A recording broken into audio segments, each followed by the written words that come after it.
Para o Apocalipse 14. E olhei, eis que estava o Cordeiro sobre o Monte Sião. Que Monte Sião, gente? Monte Sião físico, da Jerusalém de pó, ou lá dos céus? Dos céus, né? E com ele 144.000. Em suas testas, glândula pineal, né? Tinham escrito o nome do seu pai. Ou seja, né, o tetragramatron, onde eles vão ter a capacidade de dizer, eu sou. Eu sei quem eu sou. Porque em Êxodo 3,14 é Aleph, Re, Yod, Re.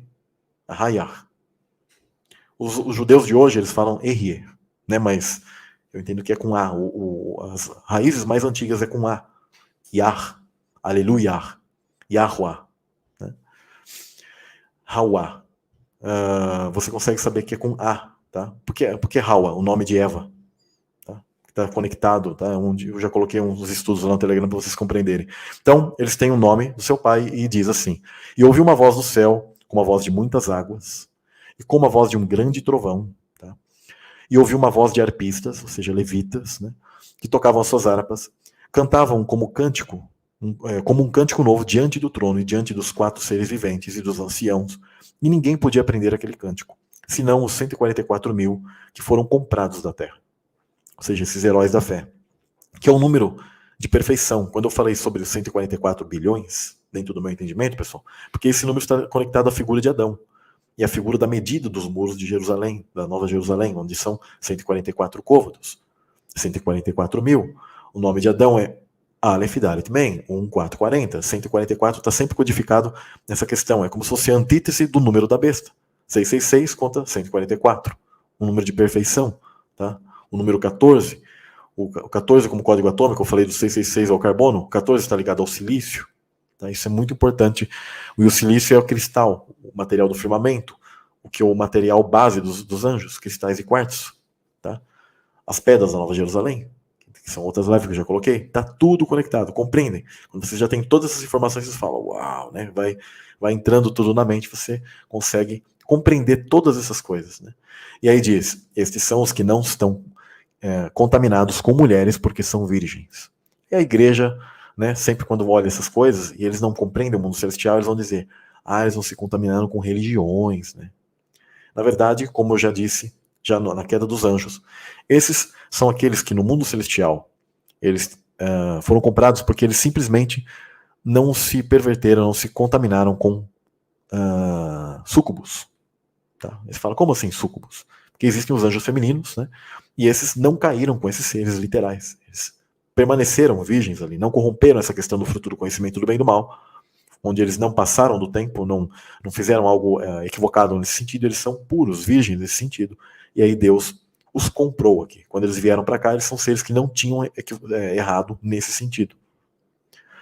E você fala, então existe essa questão da sexualidade nos céus, mas se a Bíblia fala que os anjos não se casam nem se dão em casamento, os anjos não se casam nem se dão em casamento. Mas e os outros seres de maior hierarquia? Serafins, querubins e etc. Como os seres vieram aqui no Gênesis 6, por exemplo, e conseguiram procriar. Como Satanás conseguiu colocar uma semente no ventre de Eva. Porque eles têm capacidade. É impossível um ser desse, que Deus não deu essa capacidade, isso aqui é irrefutável, tá? Que ele não deu essa capacidade para o ser, ele conseguir se transformar lá e conseguir gerar. É impossível, a não ser que Deus tenha dado essa capacidade inerente a ele. Isso é irrefutável. Agora, isso era aberto para todos? Não, não era aberto para todos. Então haviam seres que lá no céu não se contaminaram com essas entidades femininas, as filhas, a mãe das abominações. Tá?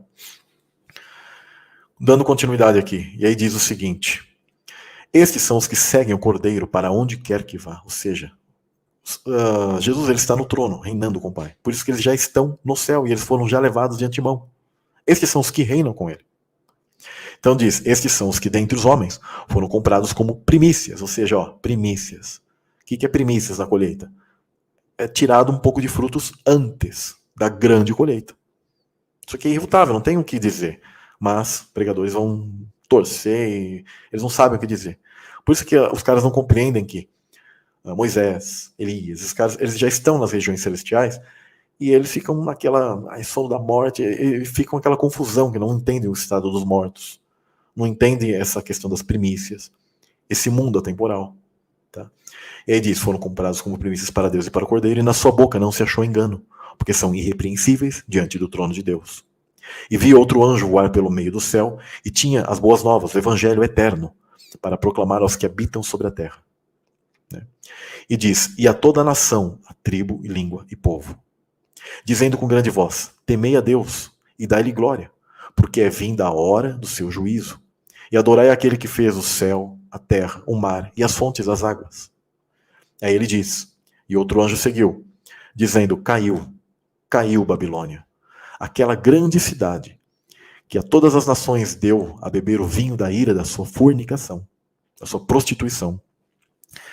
E aí diz, e seguiu o terceiro anjo dizendo com grande voz, se alguém adorar a besta e a sua imagem, e receber o sinal da sua testa ou na sua mão, também este beberá do vinho da ira de Deus, que se deitou, não misturado, no cálice da sua ira, e será atormentado com fogo e enxofre diante dos santos anjos diante do Cordeiro.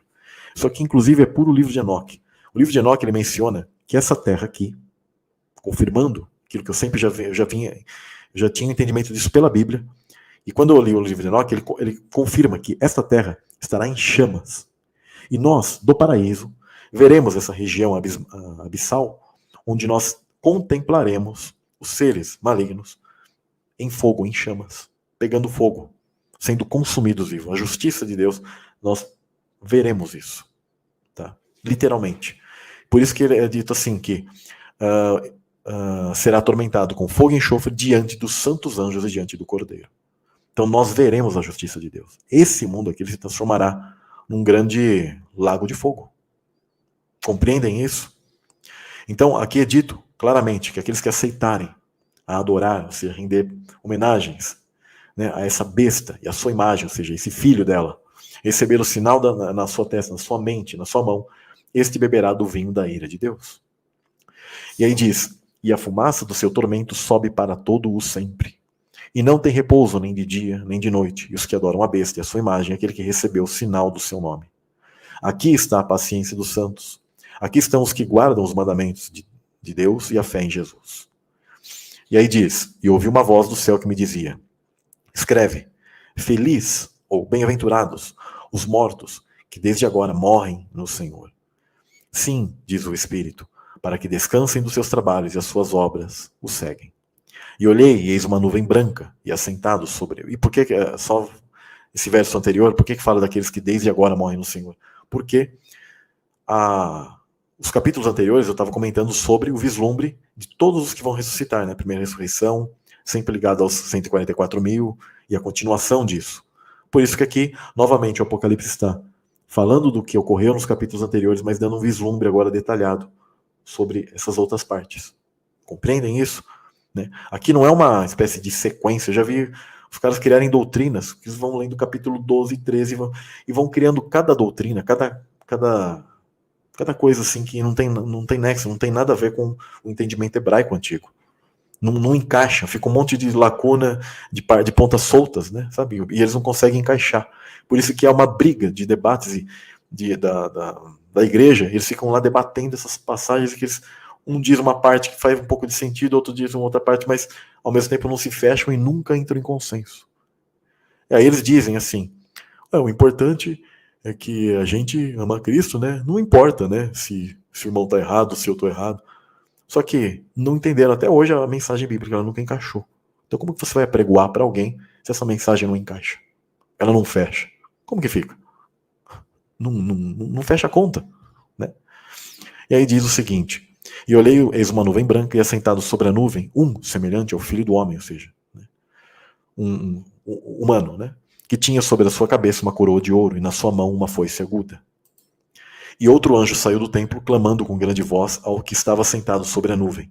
Diz, lança tua foice, e cega. É a hora de cegar. A hora de cegar, ou seja, de arrancar, tá? Te é vinda, porque já a seara da terra está madura. E aqui está falando da segunda ressurreição, tá? Essa segunda ressurreição e do juízo sobre aqueles que não fazem parte do juízo de Deus. Prestem bem atenção que aqui é separado, tá? É a primeira ressurreição dos justos e a segunda ressurreição daqueles que serão levados pelo maligno, né? Sofrerão o cálice da ira de Deus. E aí diz: aquele que estava sentado sobre a nuvem meteu sua foice à terra, e a terra foi cegada. E saiu do templo que está no céu outro anjo, o qual também tinha uma foice aguda. São ceifeiros. Tá?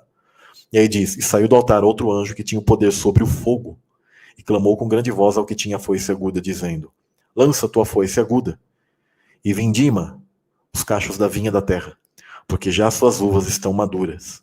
E o anjo lançou a sua foice à terra, e vindimou as uvas da vinha da terra, e atirou-as no lagar da ira de Deus. Ou seja, aí esses seres agora são também tirados, os que estiverem vivos aqui, aqueles que são da grande tribulação, que estarão sendo atormentados por demônios, e aí agora eles serão atirados nesse lugar, que é o lago de fogo, o lagar da ira de Deus, onde o negócio é feio. E aí diz: e o lagar foi pisado fora da cidade, e saiu sangue do lagar, até os freios dos cavalos, pelo espaço de 1.600 estádios. Né? Essa palavra aqui, eu ainda estou estudando ela, tá? Esse número de 1.600, para poder perceber ou compreender exatamente qual é a gemátria, qual é o segredo desse número de 1.600, porque nada é à toa, tá? Na Bíblia. Então eu ainda não tenho isso, por isso que eu estou sendo ainda humilde de dizer, gente, eu não tenho o dado desse número ainda, não consegui achar. E eu não vou falar abobrinha, falar assim, isso aqui significa tal coisa. Não.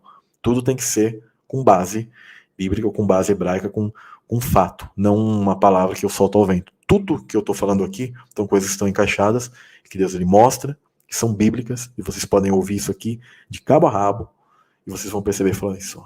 Estou entendendo. É um mundo espiritual mostrando, e tudo aquilo que nós estamos já vendo e conseguindo entender, revelado, tá?